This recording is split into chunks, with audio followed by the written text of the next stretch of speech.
prima di lasciar parlare Andrea, il tema del mese. Il tema del mese è purpose, quindi obiettivo. Quando abbiamo cominciato a programmare questo evento, abbiamo pensato di affiancare alla parola purpose la parola resistenza, e troviamo che il 25 aprile sia la giornata perfetta per poter parlare di resistenza. Non c'è giornata migliore, direi. Quindi come parlare di resistenza in modo creativo? Abbiamo pensato di invitare Andrea, che ci racconterà delle storie un po' particolari, ai più magari sconosciute, ma sono le storie di individui che durante la Resistenza facevano un lavoro creativo, ma al contempo molto pericoloso, ed è un lavoro che oggi non ci aspetteremmo mai di accostare a quel periodo storico, perché il lavoro di stampa, che per noi oggi è un lavoro normalissimo, ma che all'epoca aveva delle accezioni molto molto diverse. Andrea è un progettista grafico ed è un ricercatore presso la Sapienza di Roma, e ha approfondito questa ricerca nel tempo con la sua tesi e con i suoi studi storici, e oggi ci racconterà un po' di che cosa tratta. Andrea, ti lascerei la parola e intanto ci mettiamo la tua presentazione di fianco e io mi eclisso per il momento. Ci vediamo dopo, alla fine dell'intervento di Andrea ci sarà il question time, quindi il momento di fare domande. Ovviamente se avete domande specifiche in questo momento potete tranquillamente scriverci su Facebook e YouTube, il nostro team è lì a rispondere per voi. Grazie e a più tardi. Vai Andrea. Buongiorno a tutti, grazie.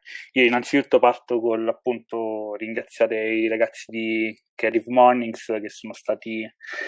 li ringrazio per la tenacia, perché non era scontato. Quando abbiamo iniziato a organizzare questa giornata doveva essere ovviamente in una maniera completamente diversa. Dovevamo vederci... non era ancora deciso se a Bologna o a Ferrara avremmo dovuto fare questo incontro dal vivo. Cambiano le situazioni, cambiano i contesti, e anche questo dovrebbe farci, questo è il primo spunto di riflessione che vi porto, ma che effettivamente è sotto gli occhi di tutti. Quindi li ringrazio perché abbiamo deciso comunque di organizzare appunto con tenacia questa giornata. Lo abbiamo deciso, l'abbiamo portato avanti nonostante comunque potessero esserci alcune difficoltà tecniche. Abbiamo un po' reinventato il tutto, abbiamo ricalibrato tutto, è stato un lavoro grande e quindi li ringrazio per questa occasione, perché mi hanno permesso di parlare di ciò che mi sta a cuore. Cos'è che mi sta a cuore? Quella che porto è una ricerca che ho iniziato nel lontano 2012, nel senso che quella che porto è stata la mia ricerca di tesi triennale, fatta alla Sapienza a Roma, a disegno industriale, ed è una ricerca effettivamente storica. È una ricerca di storia del design, di storia del graphic design in particolare, e quindi è una ricerca che effettivamente va a cercare di esplorare un lato, un ambito della storia del graphic design che fino adesso non è stato preso in considerazione, o almeno comunque non è stato approfondito dal punto di vista dei progettisti grafici. È una ricerca che ho continuato appunto a portare avanti nel tempo, ovviamente, perché mi sono particolarmente appassionato, non è stata una ricerca che si è fermata con la tesi, anzi, e questo mi ha portato in giro per l'Italia, mi ha portato a conoscere alcune delle persone migliori effettivamente che io abbia mai conosciuto, e questo perché comunque la ricerca è... quando si dice che effettivamente lo studio, la ricerca ti arricchiscono, non sono parole vuote, la ricerca arricchisce davvero, quindi so che qualcuno tra l'altro è online e mi sta ascoltando, e quindi li ringrazio e sanno effettivamente chi sono.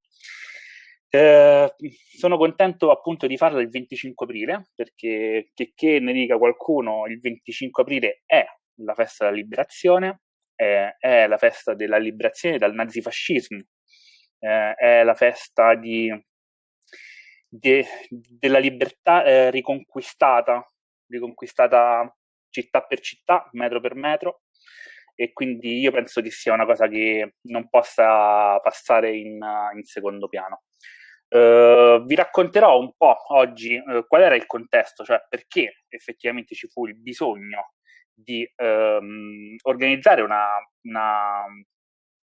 stampa clandestina, una sorta di contropropaganda che servisse a sbugiardare sotto certi punti di vista la narrazione del regime e dall'altra a organizzare e informare le persone comuni, le persone che fecero parte di una resistenza civile, perché effettivamente la resistenza che noi abbiamo in mente è quella con le armi alla mano, che effettivamente fu fondamentale per la liberazione di alcune città, ma fu fondamentale anche semplicemente perché il nome dell'Italia potesse avere ancora una certa accezione. Ma fu fatta anche da persone che in realtà parteciparono alla resistenza in maniera, tra virgolette, civile, tramite azioni di sabotaggio, tramite non piegarsi alle richieste dei nazifascisti, nascondendo persone e tra le altre cose organizzando una rete di stampa antifascista che appunto potesse servire a informare le persone e a servire appunto da contropropaganda. Quindi iniziamo da qui, iniziamo dal ventennio, iniziamo dalla presa al potere di Mussolini. Il fascismo che effettivamente fa della propaganda una delle proprie armi migliori. Gli storici sono concordi nell'affermare che effettivamente se il fascismo non fosse stato così forte, così bravo ad organizzare la propria propaganda, probabilmente il fascismo non avrebbe preso il potere o comunque non sarebbe riuscito ad arrivare dove effettivamente è arrivato. Ovviamente bisogna sempre fare un passo indietro se si vuole osservare le cose dalla prospettiva storica e a livello di progettazione, a livello appunto di propaganda, di design in qualche modo. Non si può non dire che effettivamente il fascismo non fosse stato lungimirante nelle sue scelte. E qui possiamo vedere ad esempio innanzitutto come il viso di Mussolini, e questo sarà un fil rouge che ci accompagnerà fino alla fine, come effettivamente il viso di Mussolini fosse utilizzato in maniera scenografica, come effettivamente la ripetizione anche tipografica, ma la ripetizione, l'utilizzo di proporzioni nuove sia stato scusate, assolutamente utile e assolutamente necessario alla veicolazione della propaganda di regime. In alto vedete quella che adesso si chiama Via dei Fari Imperiali, ma che quando fu edificata, costruita, si chiamava Via dell'Impero, e che effettivamente è la strada che porta per chi non lo sapesse, da Piazza Venezia al Colosseo, e effettivamente prima del ventennio lì c'era un intero quartiere che fu buttato giù proprio per permettere al regime fascista di fare le proprie parate militari. Questo pertanto per dare il senso di quanto effettivamente fosse avvolgente questo tipo di propaganda, che poi ovviamente si veicolava anche attraverso tantissimi altri mezzi come la radio, come i manifesti, e tutto quanto effettivamente tutta la vita quotidiana era pervasa da questo ricordo e da questi collegamenti al fascismo. Ovviamente ci concentreremo soltanto su alcuni piccolissimi aspetti e quindi questi aspetti sono effettivamente quello che riguardano i manifesti di propaganda e la carta stampata in particolare. Qui ad esempio vediamo due importanti manifesti.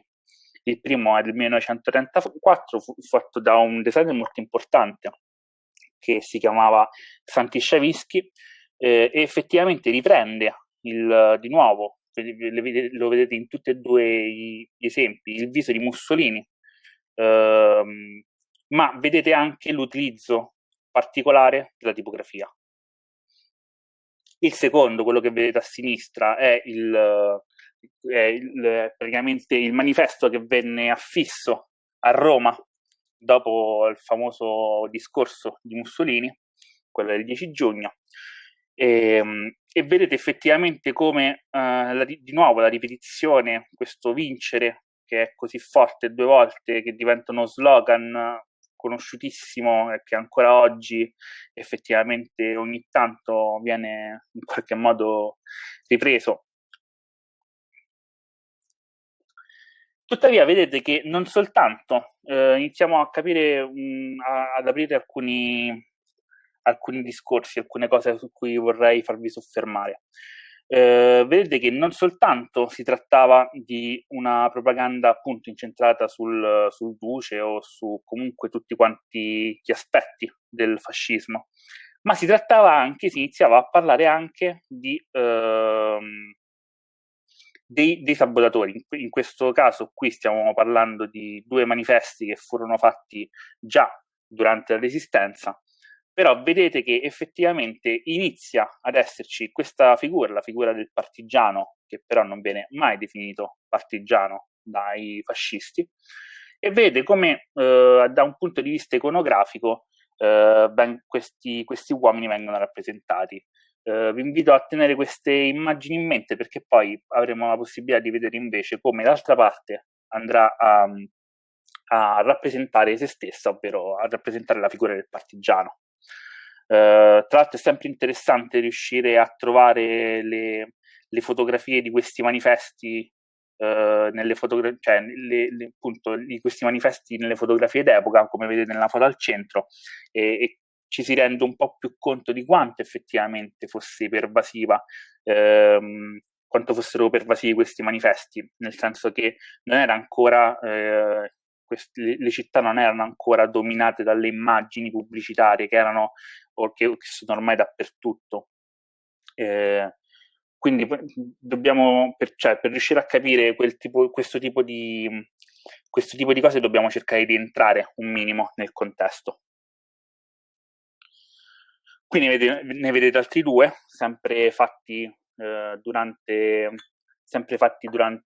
la Resistenza, quindi nel periodo che va dall'8 settembre del 43 al 25 aprile del 45. E tra l'altro quello a destra è fatto da Boccasile, che fu uno dei più importanti illustratori di manifesti del regime fascista, e che effettivamente anche dopo la guerra continuò il suo lavoro di illustratore, come ad esempio non so se pensate a alcune illustrazioni del Borotalco, sicuramente riconoscerete il tratto.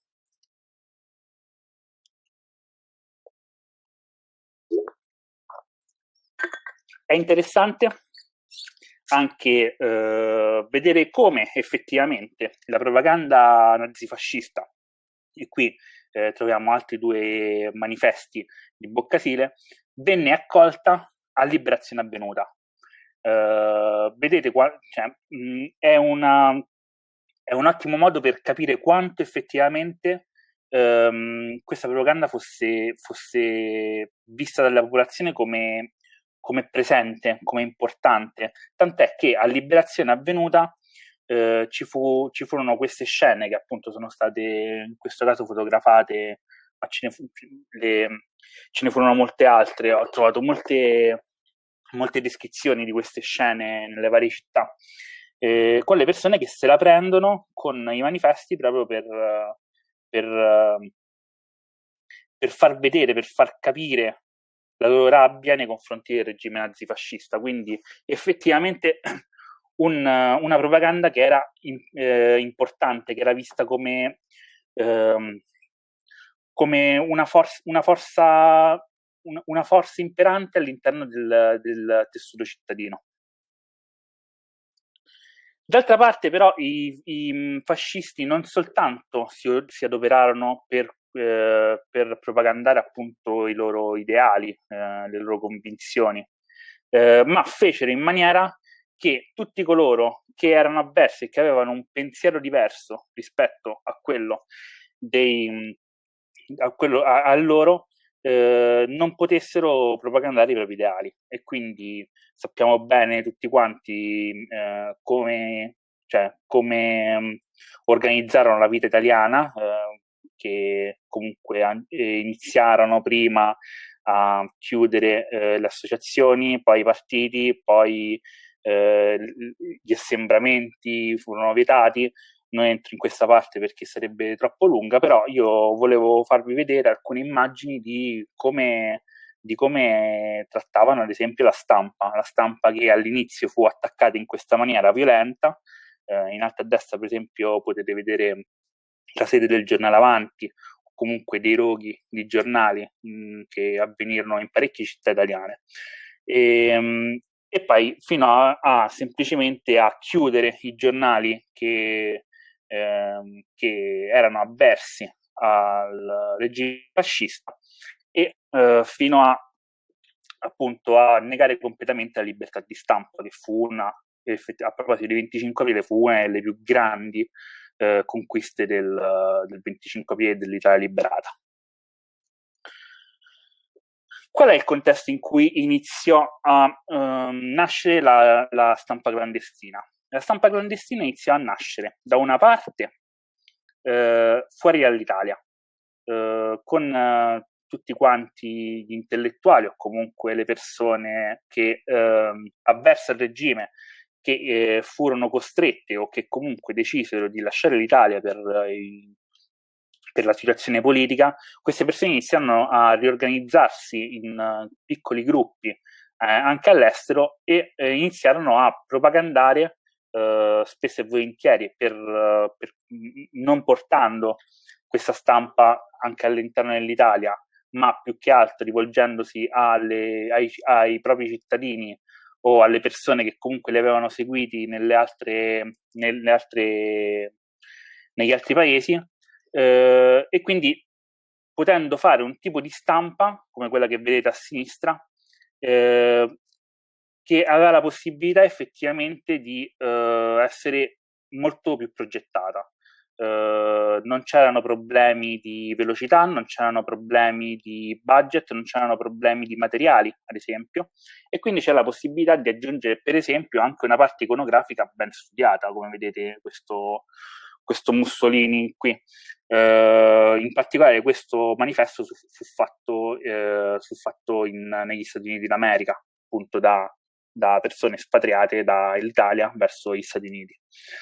Quello che vedete a destra invece era un tipico esempio di stampa clandestina durante il Ventennio, quindi non durante la Resistenza. Questo manifestino qui a destra è del 1927, di una stampa clandestina fatta all'interno del territorio italiano. Vedete quanto è diverso, vedete qual è la qualità.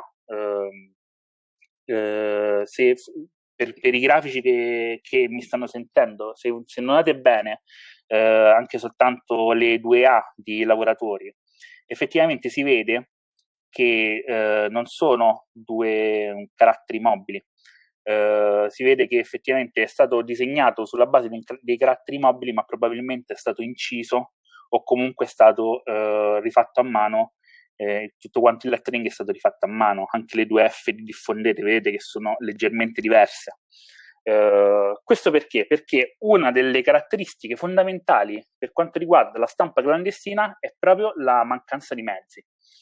Cioè dovete immaginare che innanzitutto parliamo di in quel periodo, per chi non lo sapesse, faccio un attimo un passo indietro, altrimenti magari risulta difficile seguirmi in questa cosa tecnica. Stiamo parlando di stampa a caratteri mobili, ovvero stiamo parlando di fondamentalmente stampa che veniva fatta accostando dei blocchetti di metallo o di legno, che erano proprio i caratteri mobili, accostati, tenuti insieme con degli altri elementi di metallo che erano gli spazi, affinché i caratteri non andassero in giro, e stampati con dei torchi o con delle pedaline, che erano dei macchinari enormi, pesantissimi, interamente in ghisa o comunque in metallo.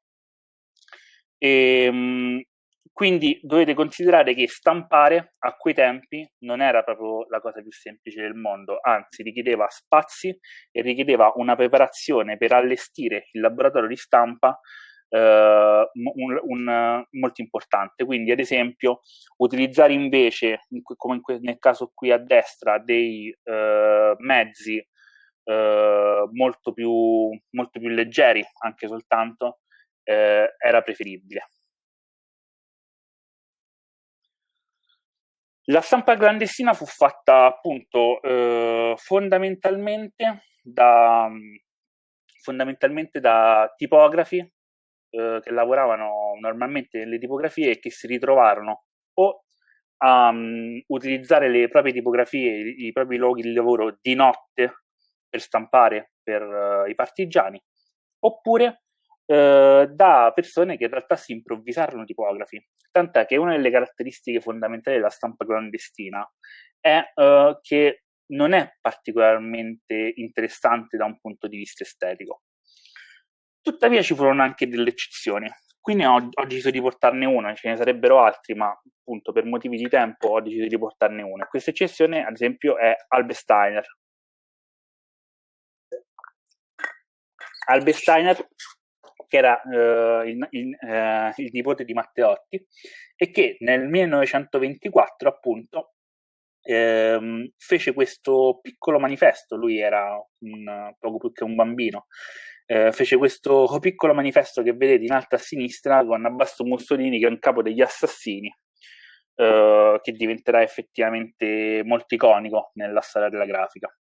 Albert Steiner, che crescendo effettivamente si troverà ad entrare in contatto col Partito Comunista e a organizzare e a far parte della rete di stampa clandestina che riforniva appunto sia di volantini ma anche di passaporti e di documenti falsi.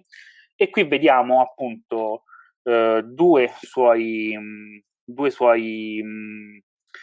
volantini stampati durante la clandestinità, quello al centro e quello a destra, e poi addirittura Albert Steiner, che a un certo punto decise di unirsi alle Brigate Garibaldi e si ritrovò all'interno della Repubblica dell'Ossola, Repubblica Partigiana dell'Ossola, una delle repubbliche liberate dal controllo nazifascista già prima della liberazione, esperienza che durò poche decine di giorni, ma che comunque fu molto importante per dimostrare la forza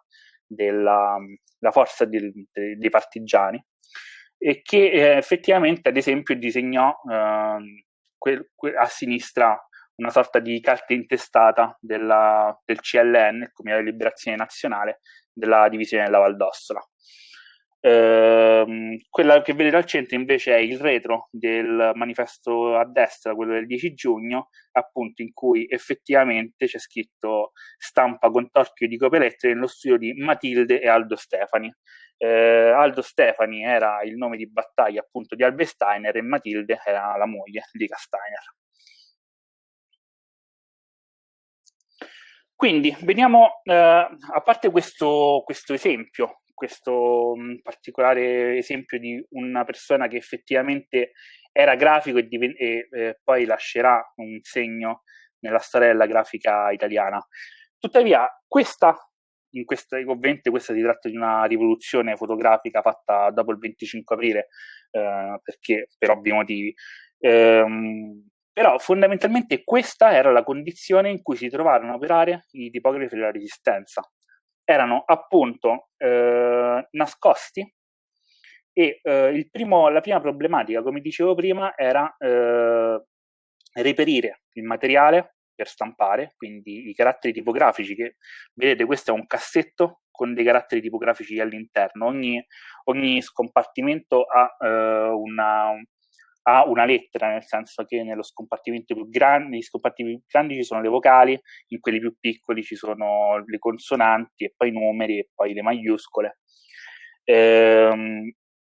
Ovviamente una cassa di questo tipo pesa vari chili, anche soltanto per quanto riguarda i caratteri tipografici. Quindi questa era la situazione in cui si trovarono a operare i tipografi della Resistenza. Innanzitutto trovare i caratteri e le pedaline, ovvero i necessarie per stampare, e poi trovare un luogo. E vedremo in un paio di... Ho portato un paio di esempi di tipografie clandestine, una che operò all'Erice, una che operò a Forlì, in cui effettivamente andremo a vedere meglio come cercarono di trovare tutta una serie di escamotage per sfuggire al controllo nazifascista. Qui ci sono altre foto, appunto, delle ricostruzioni. Vedete la difficoltà e dove effettivamente andarono a cercare di operare i partigiani. Poi vedete a destra una composizione di un testo che effettivamente è un'operazione molto lunga. La stampa in basso a sinistra, che veniva fatta con queste, adesso la foto è un po' scura, ma veniva fatta con queste macchine enormi. Tra l'altro vi faccio notare che per far vedere quanto effettivamente si trattasse di un'operazione pericolosa, il partigiano al centro dietro ha un fucile, tanto per far capire che effettivamente se venivi scoperto in operazioni del genere venivi fucilato sul posto. E la fabbricazione di documenti e di passaporti falsi, sì, in questo caso di documenti falsi.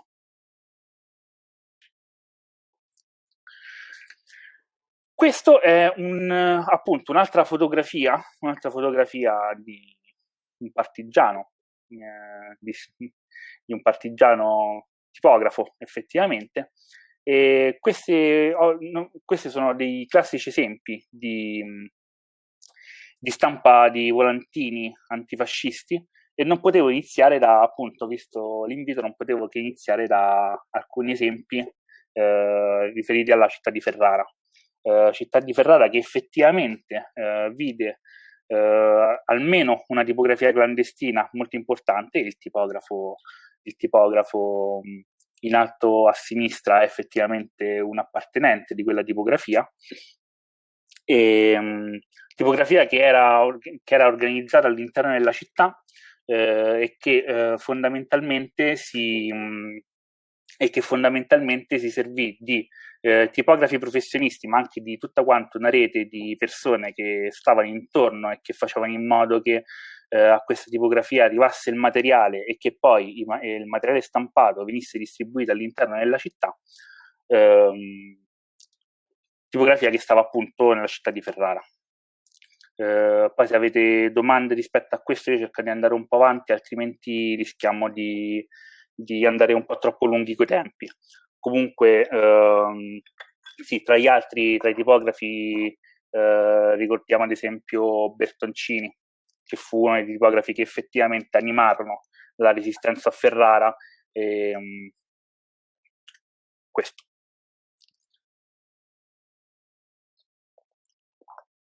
Ho portato qui degli altri esempi invece un pochino più particolari, tanto per far capire alcune cose rispetto alla stampa clandestina della Resistenza. Innanzitutto continuate a vedere come effettivamente la composizione tipografica o comunque da un punto di vista estetico questi stampati non fossero particolarmente interessanti. È difficilissimo che ci fosse l'utilizzo per esempio di materiale iconografico, di immagini, sia che venissero dalle fotografie, sia che si trattasse di illustrazioni.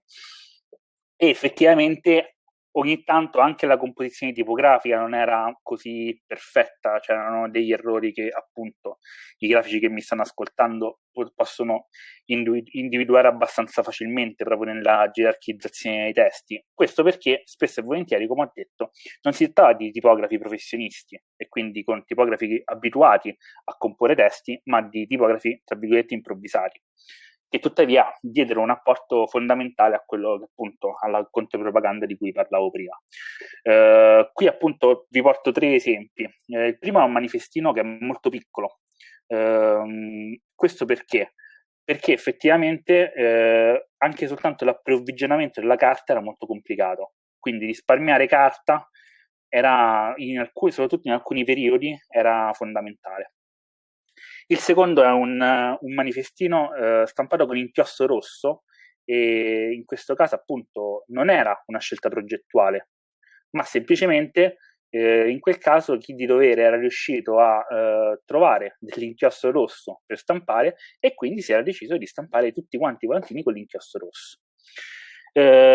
Ho portato anche quello a destra, che è un libro che deve essere ancora tagliato, a dimostrare che effettivamente nel momento stesso in cui si poteva avere più tempo, comunque l'organizzazione era maggiore, si poteva arrivare anche a stampati di un altissimo livello qualitativo. Questo qui, in questo caso, è uno stampato che appunto fu fatto nella Val d'Ossola, che era la Repubblica Partigiana di cui parlavo prima. Veniamo al primo esempio. Il primo esempio appunto è quello di Lerici. Lerici è una cittadina ligure, subito prima delle Cinque Terre, quindi un posto meraviglioso peraltro, un posto meraviglioso che però già l'8 settembre, essendo in provincia di La Spezia, già l'8 settembre fu investita dalle problematiche relative alla contrapposizione tra la RSI, la Repubblica Sociale Italiana, e i primi nuclei di resistenza che già si stavano organizzando e che si trovavano appunto a fronteggiare la nuova, tra virgolette, occupazione nazista. In particolare alla Spezia operava la Decima Mas, che è tristemente famosa proprio per la crudeltà di alcuni dei suoi uomini. Qui a destra vedete un manifesto sempre disegnato da Boccasile proprio per la Decima Mas, e invece in basso a sinistra vedete Lerici, la cittadina di Lerici, durante una manifestazione per il Duce del 1940.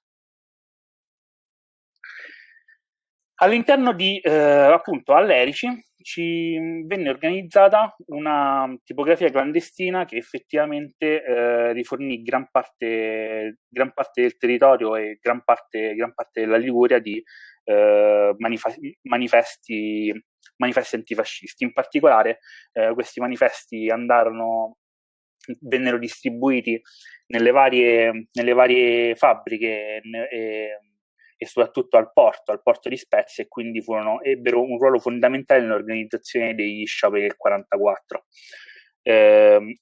Questa tipografia venne allestita nel luogo che vedete.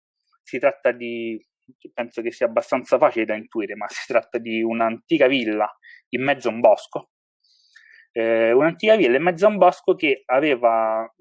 fu scelta appunto per la posizione strategica.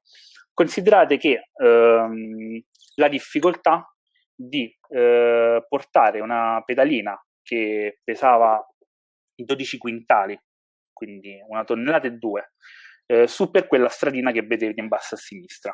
Tra l'altro, ovviamente, siccome non ci facciamo mancare niente, non si fecero mancare niente i partigiani che organizzarono questa impresa, la pedalina fu buttata su durante una bufera di neve. Come funzionava le operazioni di stampa? Questa villa aveva una cisterna sotto, che venne svuotata dall'acqua, e appunto la pedalina, che era stata fatta in PET, cioè che era stata smontata per essere portata su alla villa, al fodo, e venne rimontata all'interno di questa cisterna svuotata. quindi le operazioni di stampa andavano avanti all'interno della cisterna e c'era sempre una persona nella parte sopra. La cisterna era sotto, infatti se vedete la foto a destra c'è l'entrata per andare all'interno della cisterna, anzi in realtà quella era l'uscita, per uscire di corsa verso il bosco qualora qualcuno fosse entrato e li avesse scoperti. C'era però una persona sempre sopra che controllava che qualcuno passasse e al minimo movimento batteva da sopra con un bastone, facendo rumore e facendo capire ai partigiani che stavano stampando che dovevano fermarsi. Questa tipografia clandestina andò avanti per moltissimo tempo.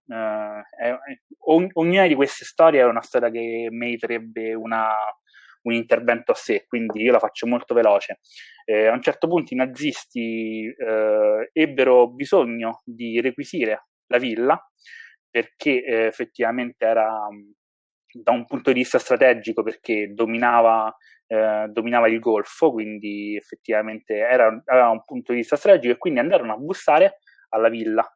I partigiani riuscirono a mantenere assolutamente il sangue freddo e gli dissero che sì, naturalmente il giorno dopo gli avrebbero lasciato la villa e che loro sarebbero andati da qualche altra parte. Possiamo immaginare la scena di quando i nazisti il giorno dopo effettivamente andarono ad aprire l'acqua e non ricevendo l'acqua dalla cisterna andarono a controllare la cisterna e trovarono una pedalina. Tant'è che la distrussero completamente, gli spararono contro proprio per sfogare la frustrazione, perché erano mesi che stavano dietro a questa organizzazione clandestina che stava effettivamente dando molto fastidio, era una spina nel fianco per quanto riguardava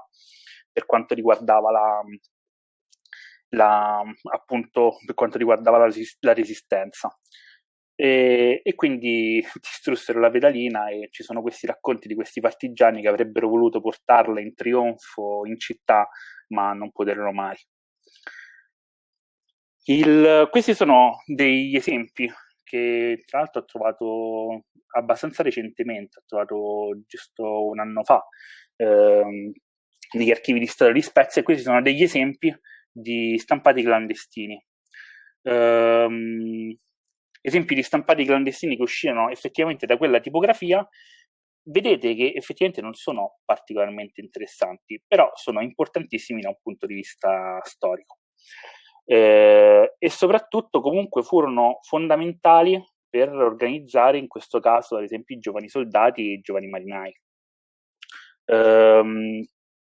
Una cosa su cui ci terrei a riflettere un attimo: dovete considerare che effettivamente appunto sarebbe stato anche, non è che non esistessero i modi per stampare che effettivamente potevano essere più facili. Ne abbiamo visto uno prima relativo al 1927, dopo 20 anni era più o meno uguale la situazione. Però era fondamentale che chi prendesse in mano questi manifestini avesse la sensazione che dietro c'era effettivamente un'organizzazione forte, un'organizzazione di cui potersi fidare. E quindi per quello si allestirono queste tipografie che appunto ebbero tantissime problematiche da un punto di vista organizzativo. Qui troviamo altri due manifestini. Quella a destra è sempre uscita dalla tipografia clandestina di Lerici, mentre quella a sinistra no. Hanno due storie particolari, perché quella a destra l'ho trovato a Roma, nel senso che è un classico esempio di come il riconoscere da un punto di vista grafico, che è probabilmente un occhio, e tipografico, che è un occhio che non tutti gli storici possono avere, ti permette di dire, nonostante non sia firmato Fronte della Gioventù per l'Indipendenza Nazionale e per la Libertà, quindi con nessun riferimento alla provincia spezzina, però ti permette di dire no, questo viene da lì.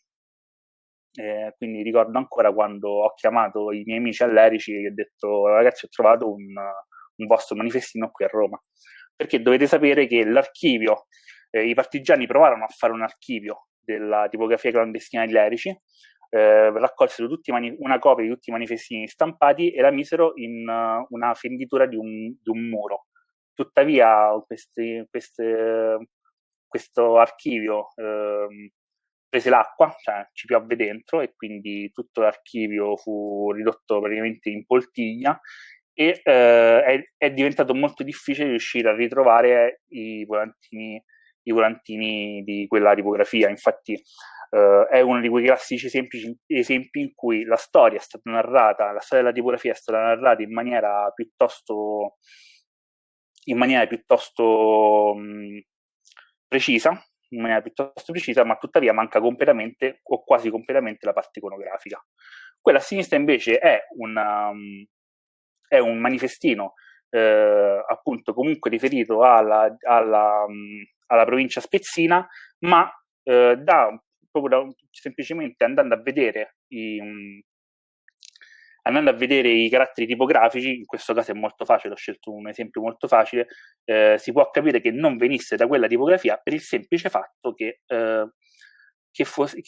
questi caratteri tipografici erano completamente diversi. O ad esempio sotto la dicitura comando prima divisione Liguria, se vedete ci sta un piccolo fregio in piombo. Sicuramente quei fregi in piombo non erano presenti nella tipografia clandestina degli Arici. Quindi come la storia del graphic design può andare ad aiutare la storia in generale.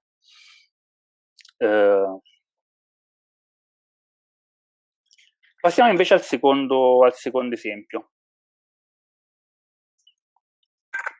Il secondo esempio è quello di una tipografia che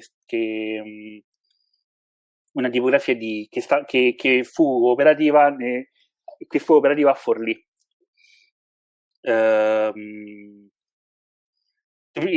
Qui a sinistra potete vedere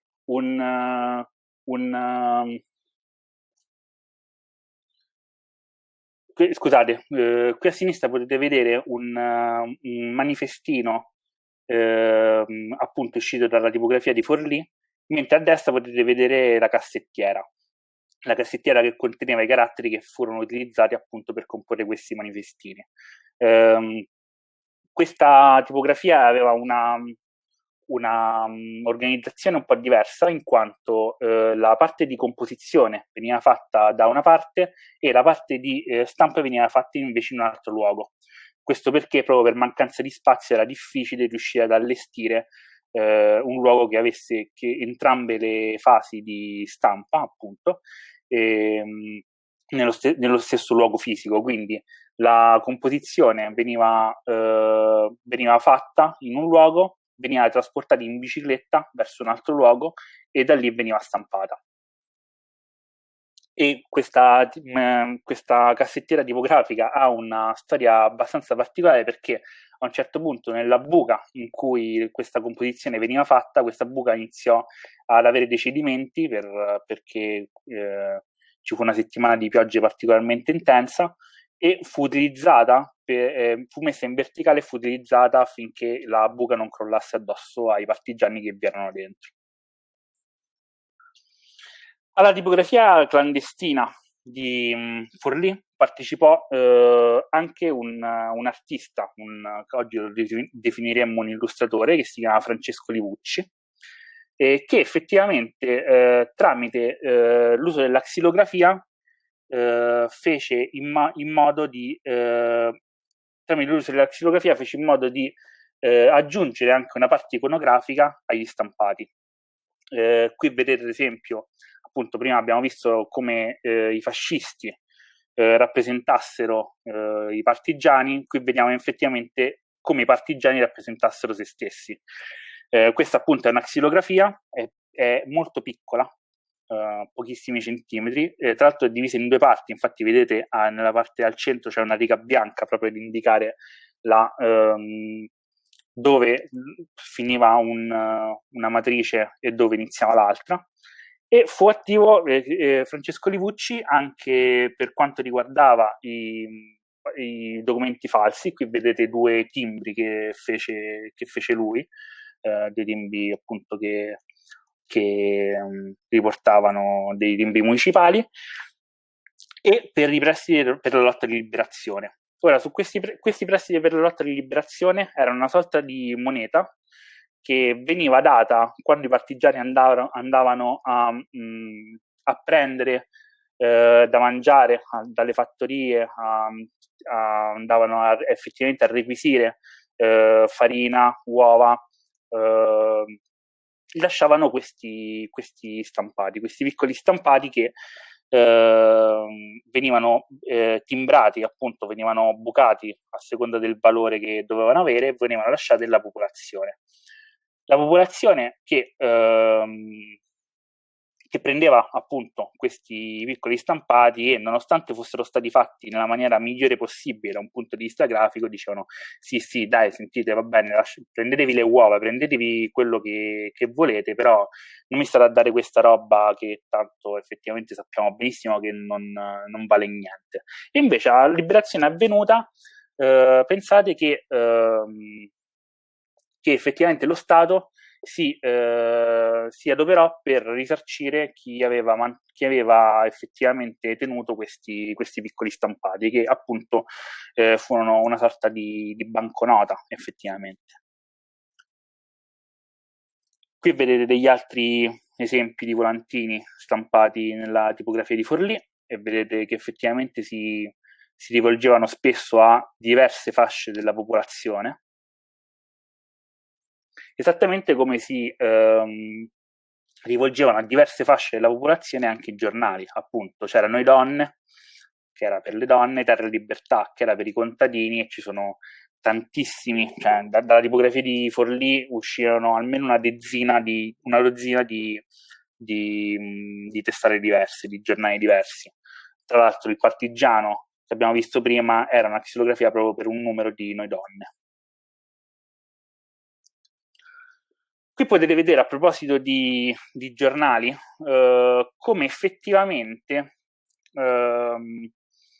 allora, facciamo un passo indietro. Per quanto riguardava la scelta dei caratteri, ovviamente, la scelta dei caratteri, nello scegliere appunto i caratteri da portarsi, da utilizzare in una tipografia clandestina, non era anche lì da un punto di vista estetico, era semplicemente il fatto che questi caratteri non dovessero essere riconoscibili. Quindi, ad esempio, nella tipografia clandestina dei Lerici andarono a prendere i caratteri a pistoia affinché appunto i nazifascisti che erano addetti al controllo e stavano cercando la tipografia clandestina, che come abbiamo detto era veramente sentito come un problema dall'autorità, non potessero riconoscere, non so, una B sbeccata che era stata stampata anche per un altro stampato appunto non clandestino e che quindi potessero risalire a chi aveva comprato i caratteri. Qui invece vediamo un'altra cosa addirittura. Vediamo come anche le testate in alcuni casi cambiavano, perché ad esempio la tipografia clandestina di Forlì a un certo punto dovette fermarsi perché un membro fu scoperto e quindi la stampa del Garibaldino, ad esempio, non fu fatta soltanto a Forlì, ma fu fatta anche alla vicina tipografia di Conselice, che fu uno degli altri centri di stampa clandestina più importanti. Vedete, non era tanto la questione della grafica, no? Poteva cambiare tutto, poteva cambiare anche la testata, per il semplice fatto che, uno, i giornali dovevano uscire perché erano fondamentali. Due, non era così importante effettivamente la tipografia che veniva utilizzata. La tipografia era soltanto dettata appunto dal suo essere clandestino. La scelta tipografica era soltanto dettata dalle condizioni di clandestinità. Ho portato anche degli esempi. Io mi sono occupato fondamentalmente di fare ricerca delle tipografie clandestine che operano in provincia, perché lavorare sulla memoria storica delle grandi città diventa sempre più difficile. Appunto, nei paesi si può ancora andare a vedere le tipografie che magari ancora esistono, o comunque la villa al Fodo di Lerici. Invece a Roma è tutto molto più complicato, cioè è molto più complicata a Roma, come ad esempio è molto più complicata a Torino, in cui fondamentalmente i manifestini clandestini erano rivolti agli operai della Fiat.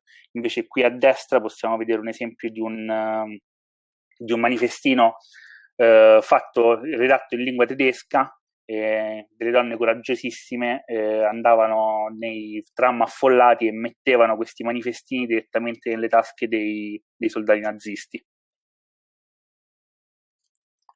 O anche a Milano. Questo è uno degli ultimi esempi che vi faccio vedere. Appunto, in questo caso troviamo per la prima volta, cioè è il primo esempio che vi porto, ma comunque non ce ne sono stati molti assolutamente, proprio per la difficoltà di fare un cliché, un esempio di un manifestino con una fotografia. In particolare questo manifestino fu fatto per ricordare un episodio molto brutto, molto sentito dal popolo milanese, che fu l'uccisione di vari partigiani, l'esposizione dei loro corpi a Piazzale Loreto. Piazzale Loreto che appunto poi divenne teatro di quello che sappiamo rispetto al corpo di Mussolini e dei suoi collaboratori, che venne effettivamente lasciato alla folla. E questo manifestino che vedete fu stampato in tantissimi esemplari, quindi possiamo immaginare come effettivamente come fu importante da un punto di vista proprio per ciò che poi avvenne dopo anche a Piazzale Loreto.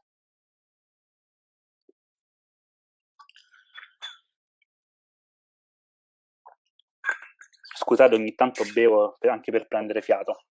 Vi lascio con questa cosa qui, con questa testimonianza qui, nel senso che effettivamente qual è una delle cose fondamentali dello studiare le tipografie clandestine? Anche di trovare i luoghi all'interno delle proprie città. Questo mi sembrava giusto fare questa precisazione in questo momento in cui effettivamente non si può uscire, ma appunto vi invito nel momento stesso in cui potremo riuscire a cercare i luoghi della resistenza nelle proprie città o nei propri paesi.